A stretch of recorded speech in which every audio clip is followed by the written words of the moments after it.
नमस्कार दोस्तों, स्वागत है आपका जीके लाइव पाठशाला में। यूपी ट्रिपल एससी पीईटी के लिए हम लोग अंकित भाटी सर की प्रैक्टिस सेट देख रहे थे। ये आपका न्यू एडिशन है जो हाल ही में लॉन्च हुआ है। इसमें हम लोग 2 सेट ऑलरेडी कवर कर चुके हैं। यह आपका तीसरा सेट है। तो चलिए तीसरा सेट शुरू करते हैं, लेकिन शुरू करने से पहले प्लीज़ एक बार आपसे रिक्वेस्ट है, बार बार मैं बोलता हूँ नहीं हूँ लेकिन रिक्वेस्ट है कि आज मेरे 10,000 सब्सक्राइबर पूरे होने में सिर्फ 400 बचे हैं। प्लीज़ आप लोग आज जो भी क्लास देखे प्लीज़ बिना सब्सक्राइब किए चैनल को न जाएगा। प्लीज़ आप लोग शेयर भी करते रहिएगा। आप दोस्तों से आप लोग शेयर करवा के कम से कम 10,000 सब्सक्राइबर आज पूरा करवा दीजिए। सिर्फ 400 बाकी हैं। बस इतना आपसे बोलना था। और शुरुआत करते हैं पहले क्वेश्चन से लेकर।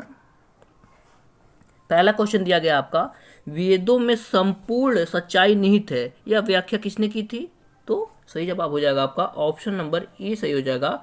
स्वामी विवेकानंद ने कहा था। अब स्वामी विवेकानंद जो है इन्होंने कौन सा वेदों की ओर लौटो, इन्होंने ये भी नारा दिया था और इन्होंने आर्य समाज की स्थापना भी की थी। आर्य समाज की स्थापना इन्होंने 1875 ईस्वी में की थी। अगला क्वेश्चन देखते हैं, निम्नलिखित में से कौन सा आयोग 1857 के विद्रोह के दमन के बाद भारतीय फौज के नव संगठन से संबंधित था? दूसरा क्वेश्चन है, सही जवाब हो जाएगा आपका पीला आयोग था। ऑप्शन नंबर बी सही हो जाएगा आपका पीला आयोग था। इसमें क्या था कि भारतीय सेना के जो अंग्रेज का अनुपात था वहां, तो उसमें भारतीय सेना का अनुपात 2 होता था पीला आयोग में और अंग्रेज सेना का अनुपात 1 हो गया था। अब इससे पहले विद्रोह से पूर्व आपका 5:1 था, लेकिन जब विद्रोह भारतीय सेना ने कर दिया था तो उसमें 5 और 1 का अनुपात की जगह 2 और 1 का अनुपात कर दिया गया था। और उसके बाद से भारतीय सेना के जो सैनिकों में नियुक्ति थे उसे भी रोक लगा दी गई थी। अगला देखते हैं, सुमेलित करना है कौन सा स्थल कौन सी नदी के किनारे है? तो हड़प्पा देखते हैं। हड़प्पा की अगर बात किया जाए तो हड़प्पा आपका यहाँ से देखते हैं, हड़प्पा जो है वो आपकी रावी नदी के तट पर है। पहले से पहले मिला देंगे। मोहनजोदड़ो की बात किया जाए तो यह आपकी सिंधु नदी पर है। लोथल की बात की जाए तो लोथल आपकी किस नदी पर है? जो है भोगवा नदी पर है। और कालीबंगा जो है वह घग्गर नदी पर है। इस तरह से चारों के चारों सही सही मिले हैं, तो आपका ऑप्शन नंबर ए सही हो जाएगा। तीसरे नंबर क्वेश्चन का ऑप्शन ए सही हो जाएगा। अब यही बात की जाए आपकी कालीबंगा की, तो आपको पता ही है घग्गर नदी पर। चंदोड़ों के देखा जाते हैं सिंधु नदी के किनारे पर। रंगपुर की बात की जाए बहुत बार पूछता है तो ये मादर नदी पर है। इस तरह से आप लोग रिलेट कर सकते हैं। अगला क्वेश्चन है, मुगल काल की राजभाषा कौन सी थी? चौथा नंबर क्वेश्चन है। तो मुगल काल की जो भाषा थी वह आपकी फारसी थी। इनकी राजभाषा फारसी थी। आगे देखते हैं नेक्स्ट क्वेश्चन, सुमेलित करना है। इसे भी 5वें नंबर का क्वेश्चन है, इसे भी सुमेलित करना है। तो दिया गया है आपके शिवाजी के बारे में पूछा गया है। तो पहला दिया गया जीजाबाई जो थी ये क्या थी आपकी? ये आपकी शिवाजी की माता जी थी। ऑप्शन नंबर पहले का पहले से मिला देंगे, पहले का पहले से मिला देंगे। 5वां यहाँ से देखते हैं, माफ कीजिएगा, पहले से मिला देंगे पहला 5वें नंबर क्वेश्चन का। उसके बाद दिया गया आपके समर्थ रामदास जो थे ये आपके आध्यात्मिक गुरु थे शिवाजी के, दूसरे से मिला देंगे। और शाहजी भोसले की बात किया जाए तो ये आपके शिवाजी के आपके पिताजी थे, तीसरे का तीसरा मिल। और दादाजी कोंड जो थे ये आपके शिवाजी के संरक्षक थे। इस तरह से चारों के चारों सही सही सुमेलित हैं। ऑप्शन नंबर ए सही हो जाएगा 5वें का।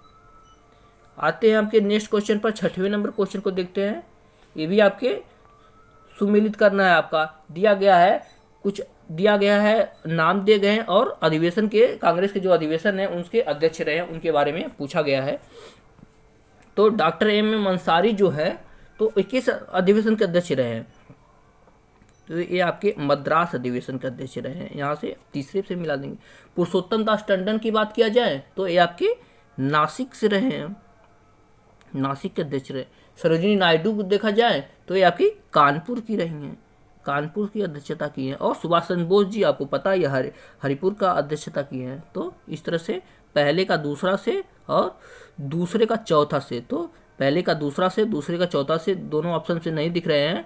तो यहाँ से देखते हैं ऑप्शन नंबर कौन सा मिला देंगे, दिख रहे हैं यहाँ से ऑप्शन नंबर सी पर मिला देंगे। ऑप्शन नंबर सी पर मिला देंगे।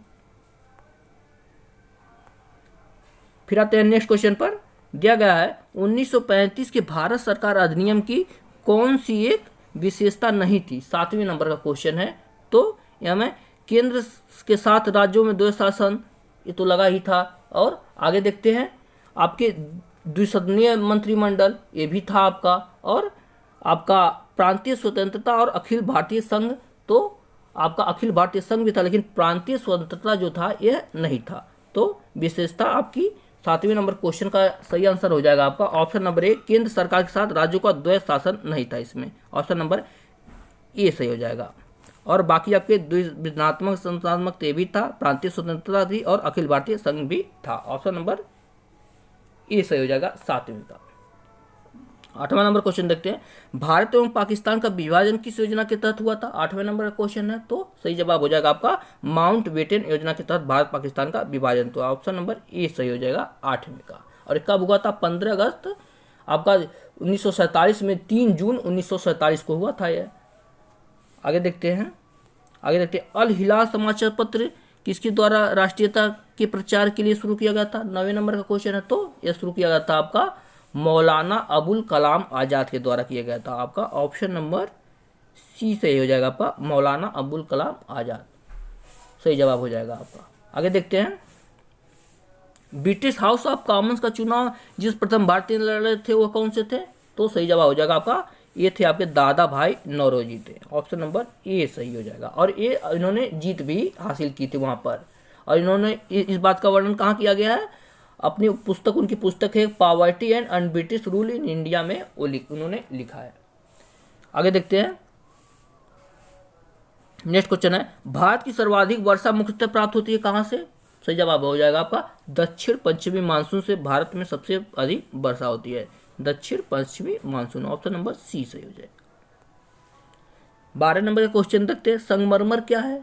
तो संगमरमर एक कायांतरित चट्टान है। ऑप्शन नंबर सी सही हो जाएगा आपका, कायांतरित चट्टान। 12 नंबर क्वेश्चन का। आते हैं अगले क्वेश्चन पर, निम्नलिखित में कौन सा जोड़ा गलत है। 13 नंबर का क्वेश्चन है।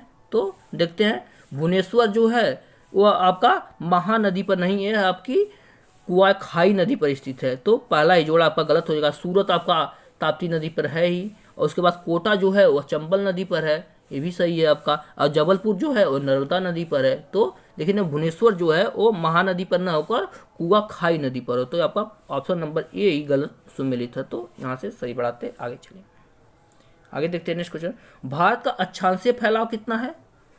तो सही जवाब हो जाएगा 8 अंश 4 मिनट से लेकर उत्तरी अक्षांश से 37 अंश 6 मिनट उत्तरी अक्षांश तक है। देखिएगा उत्तरी अक्षांश की बात किया गया है, अब कहीं दक्षिणी अंश दे दे तो आप लोग उसे न लगाइएगा। अगर देश, तो ऑप्शन नंबर यहाँ से ए सही हो जाएगा। अगर भारत का अच्छे अंश विस्तार पूछा है और देशांतरीय विस्तार पूछ दिया है तब कितना हो जाएगा आपका। तो 68 अंश 60 मिनट से लेकर 97 अंश 25 मिनट पूर्वी देशांतर हो जाता है, अगर देशांतरीय विस्तार की बात करें तो। अगला देखते हैं, क्वेश्चन दिया गया है, इंडीज पर्वत श्रेणी निम्नलिखित में से किस महाद्वीप समूह में स्थित है। 15 नंबर का क्वेश्चन है। तो ये आपका दक्षिण अमेरिका में स्थित है। आपका ऑप्शन नंबर सी सही हो जाएगा आपका, दक्षिण अमेरिका। अगले क्वेश्चन पर आते हैं, शहरी क्षेत्रों में आमतौर पर किस प्रकार की बेरोजगारी दिखाई देती है। 16 नंबर का क्वेश्चन है। तो सही जवाब हो जाएगा, यहाँ से देखते हैं, यहाँ पर 2 प्रकार की बेरोजगारी पाई जाती है, एक औद्योगिक बेरोजगारी पाई जाती है, एक शिक्षित बेरोजगारी पाई गई जाती है। तो औद्योगिक बेरोजगारी जिसमें दिया नहीं है लेकिन शिक्षित बेरोजगारी दिया है। तो ऑप्शन नंबर ए को लगाकर हम आगे बढ़ेंगे। 16 नंबर क्वेश्चन यहाँ से समाप्त होता है। फिर देखते हैं 17 नंबर का क्वेश्चन क्या दिया गया आपका, थोड़ा छोटा कर लेते हैं। हाँ, अब देखते हैं, दिया गया आपका क्वेश्चन, भारतीय राष्ट्रीय आय की गणना निम्नलिखित में से किसके द्वारा की जाती है। 17 नंबर क्वेश्चन है। तो की जाती है आपकी राष्ट्रीय सांख्यिकी संगठन के द्वारा। ऑप्शन नंबर सी सही होगा, जिसे हम एनएसओ बोलते हैं। ऑप्शन नंबर सी सही हो जाएगा। आगे देखते हैं नेक्स्ट क्वेश्चन, 18 नंबर का क्वेश्चन है, अवमूल्यन का उद्देश्य क्या होता है।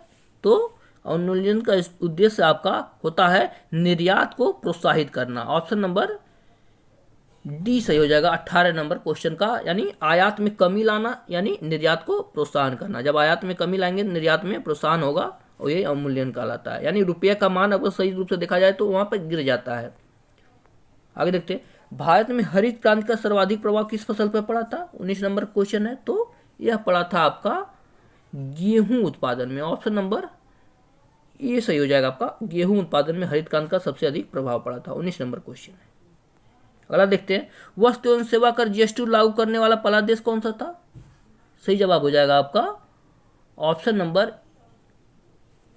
बी सही हो जाएगा आपका। फ्रांस जो है वह जीएसटी सबसे पहले लागू किया गया था। और भारत में जीएसटी अब कब लागू हुआ था? तो भारत की बात किया जाए तो 1 जुलाई 2017 से भारत में जीएसटी लागू किया था। और अब तक बहुत से तो लगा चुके हैं जीएसटी, जैसे अब ऑस्ट्रेलिया हो गया, यूनाइटेड किंगडम हो गया, सिंगापुर हो गया, कनाडा हो गया, इटली हो गया, स्पेन हो गया, वियतनाम हो गया। ये सब देश आपके जीएसटी के कर के रूप में कार्य कर रहे हैं।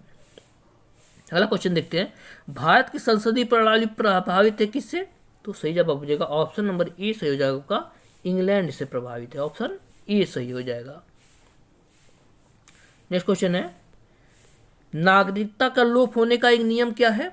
तो सही जवाब हो जाएगा आपका 22 नंबर क्वेश्चन का। तो यह आपका देशद्रोह अपराध सिद्ध हो जाने पर भारत की नागरिकता वहां से खत्म कर दी जाती है। ऑप्शन नंबर बी सही हो जाएगा। ऑप्शन बी सही हो जाएगा। देखते हैं, या तो फर्जी तरीके से कोई नागरिकता ली जाती है उसी तरह कर जाती है, और या तो अपने से त्याग कर दिया जाए तो वहां से भी आपकी नागरिकता लोप हो जाती है। तो आपके ऑप्शन के हिसाब से जो भी रहेगा वहां से हम लगा कर चलेंगे।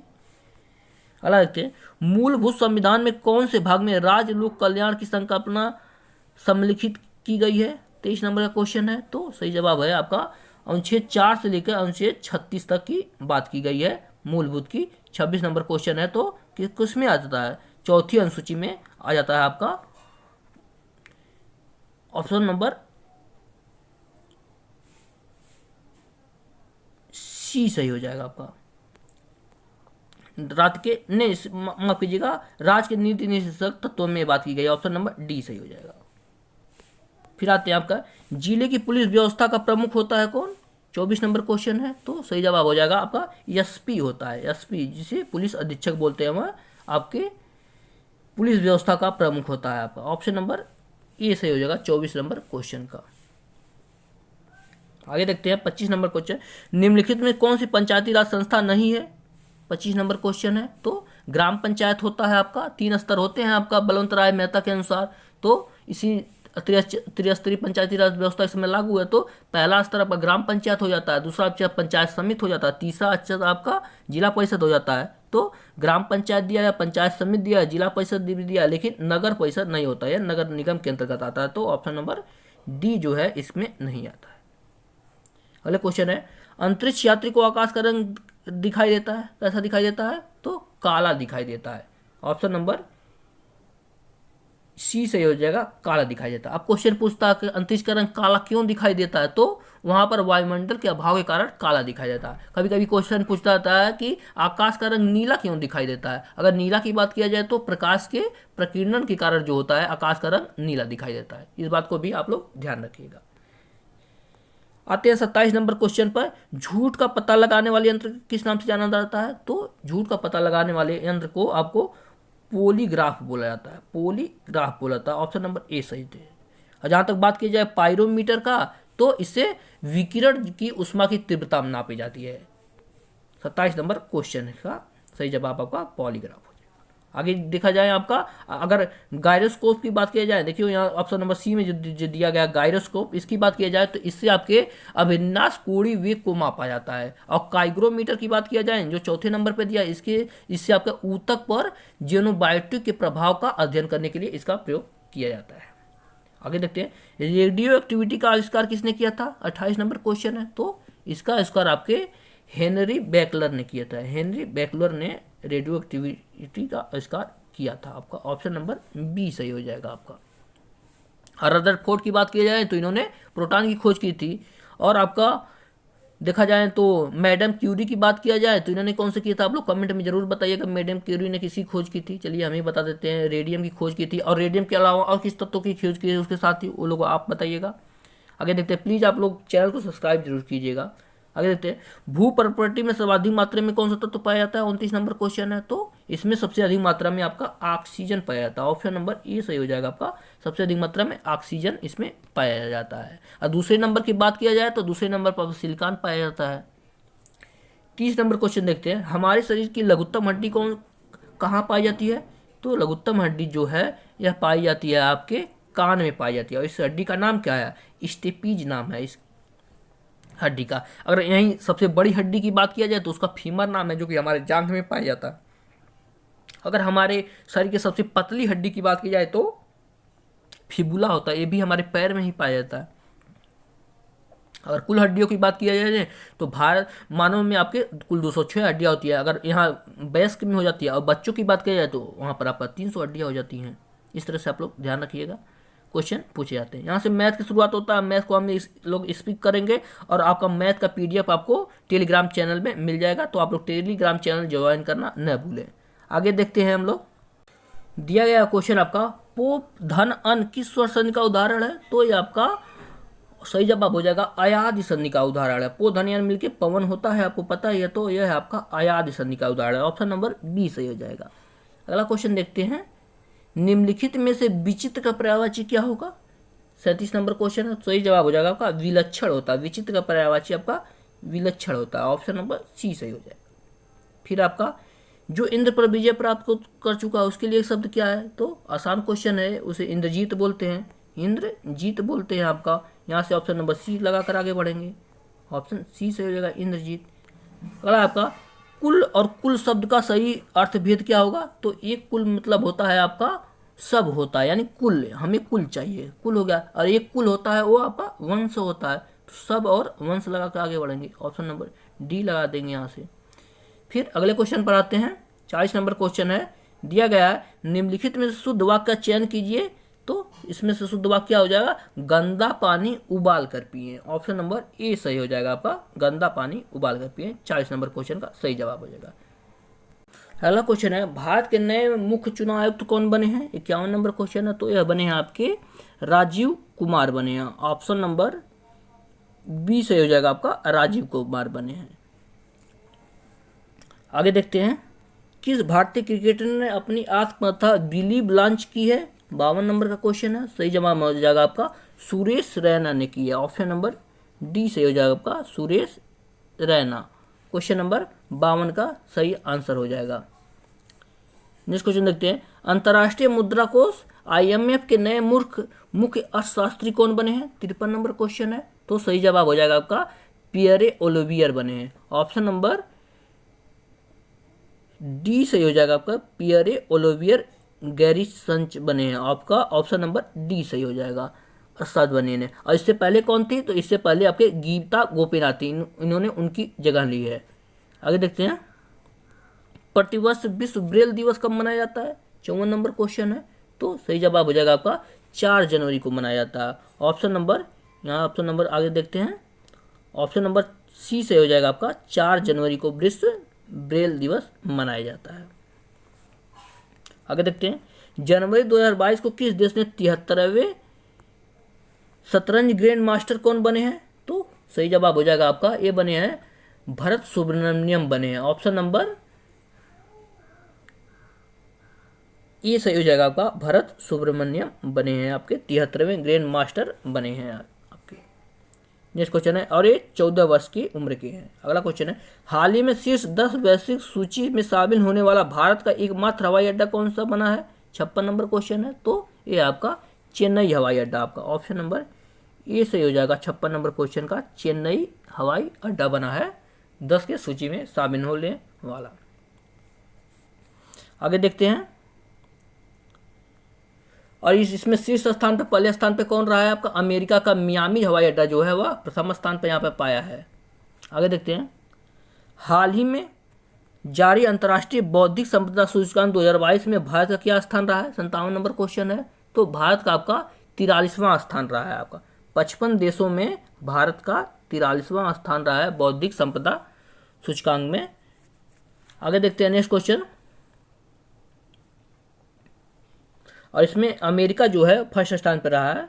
आगे देखते हैं, हाल ही में नूर सुल्तान किस देश की अपनी राजधानी बनाई है? 58 नंबर क्वेश्चन है। तो सही जवाब हो जाएगा आपका इंडोनेशिया जो है उसने अपनी राजधानी जकार्ता से बदलकर नूर सुल्तान कर दिया गया है वहाँ की। तो ऑप्शन नंबर ए सही हो जाएगा आपका 58 नंबर क्वेश्चन का आपका। आगे देखते हैं, on board my years in BCCI नामक पुस्तक के लेखक कौन है? 59 नंबर क्वेश्चन है। सही जवाब हो जाएगा आपका रत्नाकर शेट्टी जी हैं। ऑप्शन नंबर सी सही हो जाएगा आपका, रत्नाकर शेट्टी इसके लेखक हैं। आगे देखते हैं। 24 वर्षीय निखत जरीन ने बॉक्सिंग में 5-0 से हराकर गोल्ड मेडल जीता है। तो किसे हराकर जीता है? 60 नंबर क्वेश्चन है। तो इन्होंने हराया है जिटपोंग जूटामस को हराया आपका। ऑप्शन नंबर ए सही हो जाएगा, जिटपोंग जूटामस। ऑप्शन ए सही हो जाएगा 60 नंबर क्वेश्चन का। और ये आपके 52 किलो भाग वर्ग में जीती हैं और विश्व मुक्केबाज चैंपियन में वाली आपके 5वीं भारतीय महिला बनी है जीत करके। आगे देखते हैं। नहरें को देश किस पड़ोसी देश को कहा जाता है? कई बार ये क्वेश्चन पूछा गया है। तो आपको जो पाकिस्तान है यहाँ, इसे आपको नहरों का देश कहा जाता है। यहाँ सबसे बड़ी नहर प्रणाली है आपकी। आगे देखते हैं। वियतनाम की राजधानी और मुद्रा कम से कौन कौन से हैं? तो वियतनाम की राजधानी की बात किया जाए तो इसकी राजधानी हनोई है और इसका मुद्रा जो है वह आपका दोंग है। वियतनाम की राजधानी हनोई और मुद्रा दोंग। इस तरह से ऑप्शन नंबर बी लगाकर आगे बढ़ेंगे हम। अब यहाँ पे नोमपनो और आपके रियल की बात किया जाए, देखो जो ऑप्शन नंबर डी में दिया गया है, तो नोमपनो आपका कंबोडिया का राजधानी है और यहाँ रियल यहाँ की मुद्रा है। नेक्स्ट क्वेश्चन पर आते हैं। प्रत्येक 2 वर्ष के बाद राज्यसभा के कितने सदस्य सेवानिवृत्त हो जाते हैं? 3 नंबर क्वेश्चन है। तो सही जवाब हो जाएगा आपका 1/3, 1/3 जो होते हैं वह सेवानिवृत्त हो जाते हैं। ऑप्शन नंबर बी सही हो जाएगा। अगला क्वेश्चन देखते हैं। निम्नलिखित में से कौन सा राष्ट्रीय और अंतर्राष्ट्रीय दिवस सही सुमेलित नहीं है? 64 नंबर क्वेश्चन का। तो ये आपका प्रवासी भारतीय दिवस 9 जनवरी को मनाया जाता है, बिल्कुल सही है। विश्व हिंदी दिवस 10 जनवरी को मनाया जाता है, ये भी सही है आपका। राष्ट्रीय युवा दिवस जो है यह 15 जनवरी को न होकर के आपके कब मनाया जाता है? 12 जनवरी को मनाया जाता है। ऑप्शन नंबर जो सी है वह सही सुमेलित नहीं है आपका, क्योंकि राष्ट्रीय युवा दिवस आपका 12 जनवरी को मनाया जाता है। बाकी राष्ट्रीय मतदाता दिवस ये 25 जनवरी को मनाया जाता है, एकदम बिल्कुल सही है। तो यहाँ से आपका ऑप्शन नंबर सी सही हो जाएगा। आगे देखते हैं। बेमनाथ झील भारत के किस राज्य में स्थित है? 95 नंबर क्वेश्चन है। तो सही जवाब हो जाएगा आपका, यहाँ से ऑप्शन देख लेते हैं। 65 नंबर का क्वेश्चन है। तो बेमनाथ झील जो है आपका केरल में स्थित है। ऑप्शन नंबर सी सही हो जाएगा आपका, केरल में स्थित। फिर आपका बिहू किस राज्य का लोक नृत्य है? तो बिहू आपका असम का लोक नृत्य है, बिहू। ऑप्शन नंबर सी से हो जाएगा, असम का। अब बिहू के अलावा असम का नृत्य आपका नट पूजा है, अंकिटिया नाट है यहाँ की। अरुणाचल प्रदेश की बात की जाए तो अरुणाचल प्रदेश का मुख्य नृत्य आपका मुखौटा नृत्य है, युद्ध नृत्य है। उड़ीसा देखा जाए तो यहाँ का आपका चंगू नाट हो गया, सवारी हो गया, संचार हो गया, ये सब यहाँ के नृत्य है। त्रिपुरा को देखा जाए तो यहाँ का सबसे फेमस नृत्य है जिसे बोला जाता है होजागिरी बोला जाता है, और एक गारिया भी है यहाँ का प्रमुख नृत्य। आगे देखते हैं। ध्रुपद गायकी के प्रसिद्ध घराना कौन सा है? 67 नंबर क्वेश्चन है। तो ध्रुपद गायकी के लिए आपका ग्वालियर घराना जाना जाता है आपका। ऑप्शन नंबर बी सही हो जाएगा आपका, ग्वालियर घराना। फिर देखते हैं। टाइगर वुड्स किस देश के गोल्फ खिलाड़ी हैं? 68 नंबर क्वेश्चन है। तो सही जवाब हो जाएगा यह आपके अमेरिका के खिलाड़ी हैं। ऑप्शन नंबर बी सही हो जाएगा, यूएसए के खिलाड़ी हैं। और यह उन्होंने लगातार सबसे अधिक सप्ताह तक विश्व के नंबर 1 गोल्फ खिलाड़ी बने रहे हैं। तो इन बात को भी आप लोग ध्यान रखिएगा। आगे देखते हैं। मार्टियल प्रोटोकॉल किससे संबंधित है? तो ओजोन परत संरक्षण से संबंधित है मार्टियल प्रोटोकॉल। 69 नंबर क्वेश्चन है। तो ऑप्शन नंबर सी सही हो जाएगा आपका, ओजोन परत। यह प्रोटोकॉल कब हुआ था आपका नियंत्रण करने वाले 16 सितंबर 1947 को मॉन्ट्रियल प्रोटोकॉल अस्तित्व में आया था। आगे देखते हैं। अपने प्रदूषकों के कारण इनमें से कौन सी नदी जैविक मरुस्थल कहलाती है? तो ये आपकी जो दामोदर नदी है वह जैविक मरुस्थल कहलाती है आपकी। ऑप्शन नंबर बी सही है आपका, दामोदर नदी। और दामोदर नदी को ही हम बंगाल का सुख भी कहते हैं, इस बात को भी आप लोग ध्यान रखिएगा। यहाँ से क्वेश्चन खत्म होते हैं। अब आपके गद्यांश शुरू होते हैं। गद्यांश को हम पढ़ेंगे, उसके बाद इसका आंसर देंगे। चलिए गद्यांश को पढ़ते हैं। काफ़ी बड़ा गद्यांश, एक बार हम अच्छे से इसे पढ़ लेते हैं। आप लोग ध्यान से पढ़िएगा। इसे दिया गया है, क्या हम बिना क्रोध किए शांत रह सकते हैं? बात तो क्रोध करने की हो, पर अपने को शांत रखना ही योग है। इस पर महायोग की प्रवृत्ति हम स्वयं पैदा कर सकते हैं। महत्वपूर्ण है कि हम एकांत में बैठे आस्था रखें कि हाँ, मुझे शांत रहना है, मुझे किसी भी परिस्थिति में उत्तेजित नहीं होना है और मैं ऐसा कर सकता हूँ। अतः एकाग्रचित्त होकर दृढ़ संकल्प शक्ति द्वारा हम शांत रहने की प्रवृत्ति को अपना कर क्रोध पर काबू पा सकते हैं। शांत रहने का मार्ग अपनाने पर हमारी दुनिया बदल जाएगी और जीवन अधिक आनंदमय लगेगा। हमारे चेहरे पर नई चमक, कार्य में नया उत्साह, हृदय में निर्मलता एवं शीलता का स्वयं अनुभव होने लगेगा। बिना श्रम के, बिना किसी खर्च के और किसी उपचार के बिना ही पाचन क्रिया स्वतः ठीक होने पर छोटा मोटा रोग दूर भाग जाते हैं। खींचना, गुस्सा करना, चिल्लाना और बड़बड़ाते रहना हमारे मन के गुबार को ही परिलक्षित करते हैं। इससे हमारी पहचान का धब्बा लग जाता है और हमारे ओजस्वी चेहरे पर चिंता की रेखाएं उभर आती हैं। अगर हम कुछ समय निकालकर पूर्ण समर्पण के साथ शांत रहने की आदत डालें तो निश्चय ही सफलता हमारे कदम चूमेगी। शांत रहने की प्रक्रिया में यदि हम रात्रि का शयन कक्ष में जाने से पूर्व अपनी व्यक्तिगत डायरी दिन में भर की वे घटनाएं लिखते रहें जब हम शांत रहने नहीं रहे, तो कुछ दिनों बाद वही दैनिक पढ़ने पर आप अपनी तब की कमजोरियां स्वयं हंस पड़ेंगे। कितनी छोटी बात पर हम क्रोध करने लगते हैं। आओ हम गुस्सा व उत्तेजना को फेंक दें और शांत रहना शुरू करें। यह आपका गद्यांश है जो कि गुस्से और शांत रहने के बारे में है। क्वेश्चन नंबर इस पे पहला बनता है, उपरोक्त गद्यांश का सही शीर्षक क्या हो सकता है? तो सही जवाब हो जाएगा आपका, यहाँ से देखते हैं, ऑप्शन नंबर सी सही हो जाएगा, शांत रहो सुखी रहो। ऑप्शन नंबर सी सही हो जाएगा आपका गद्यांश का शीर्षक। अगला क्वेश्चन देखते हैं, क्रोध आने की स्थिति में शांत रहने की प्रवृत्ति का क्या नाम दिया गया है? तो सही जवाब हो जाएगा आपका महायोग नाम दिया गया। ऑप्शन नंबर ए सही हो जाएगा आपका महायोग। फिर आते हैं अगले क्वेश्चन पर, क्रोध को काबू में रखने से मुख्यतः कौन से रोग दूर हो जाते हैं? 73 नंबर क्वेश्चन है। तो सही जवाब हो जाएगा ऑप्शन नंबर डी सही हो जाएगा आपका, पाचन क्रिया से जुड़े रोग आपके दूर हो जाते हैं। ऑप्शन नंबर डी सही हो जाएगा। फिर आते हैं, चिंता की रेखाएं कहाँ उभर आती हैं? 74 नंबर क्वेश्चन है। तो सही जवाब हो जाएगा आपका मस्तक पर उभर आती हैं। ऑप्शन नंबर डी सही हो जाएगा आपका मस्तक पर। नेक्स्ट देखते हैं, शांत रहने की प्रक्रिया में आगे बढ़ने के लिए रात को क्या करें? तो सही जवाब हो जाएगा आपका ऑप्शन नंबर ए, क्रोध के अनुरूप अनुभव डायरी पर लिखें। जो क्रोध है उसे आप अपने किसी डायरी पर नोट करें। नेक्स्ट क्वेश्चन है, उसके बाद फिर गद्यांश आ जाता है। ये भी काफी बड़ा गद्यांश है, तो इसे आप लोग ध्यान से देखिएगा। चलिए यहां से पढ़ते हैं। दिया गया आपका, राष्ट्र से सर्वांगीण विकास के लिए चैत्य निर्माण परम आवश्यक है। जिस प्रकार वर्तमान में भौतिक निर्माण का कार्य अनेक योजनाओं के माध्यम से तीव्र गति के साथ संपन्न हो रहा है, वैसे ही वर्तमान की सबसे बड़ी आवश्यकता यह है कि देशवासियों के चरित्र निर्माण के लिए भी प्रयत्न किया जा रहे हैं। उत्तम चरित्रवान व्यक्ति राष्ट्र की सर्वोच्च संपदा है। जनतंत्र के लिए तो यह एक महान कल्याणकारी योजना है।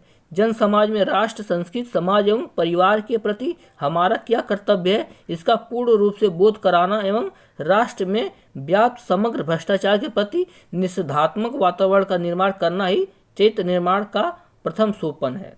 पाश्चात्य शिक्षा और संस्कृति के प्रभाव से आज हमारे मस्तिष्क में भारतीय प्रति हीन भावना उत्पन्न हो गई है। चरित्र निर्माण की जो बाल्यावस्था से ही ऋषिकुल, गुरुकुल, आचार्य कुल की शिक्षा के द्वारा प्राचीन समय से किया जाता है, आज की लॉर्ड मैकेल की शिक्षा पद्धति से संचालित स्कूलों कॉलेजों के लिए एक हास्यास्पद विषय बन गया है।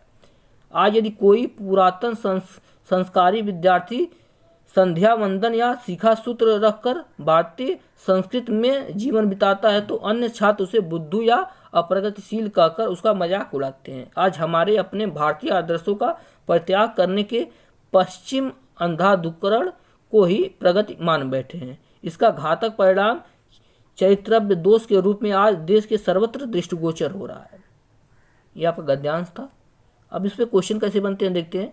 क्वेश्चन दिया गया आपका, चरित्र निर्माण की परम आवश्यकता है। तो सही जवाब हो जाएगा आपका ऑप्शन नंबर बी, राष्ट्र के सर्वांगीण विकास के लिए आवश्यक है। ऑप्शन नंबर बी सही हो जाएगा 76 नंबर क्वेश्चन।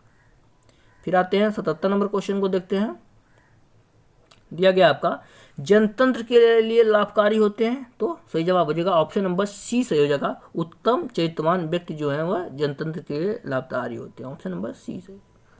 आगे देखते हैं, उन्नत राष्ट्र के लिए विकास का प्रथम सोपान है क्या है? 78 नंबर क्वेश्चन है। तो सही जवाब हो जाएगा आपका ऑप्शन नंबर ए सही हो जाएगा, भ्रष्टाचार के प्रति निषेधात्मक वातावरण। ऑप्शन नंबर ए सही हो जाएगा।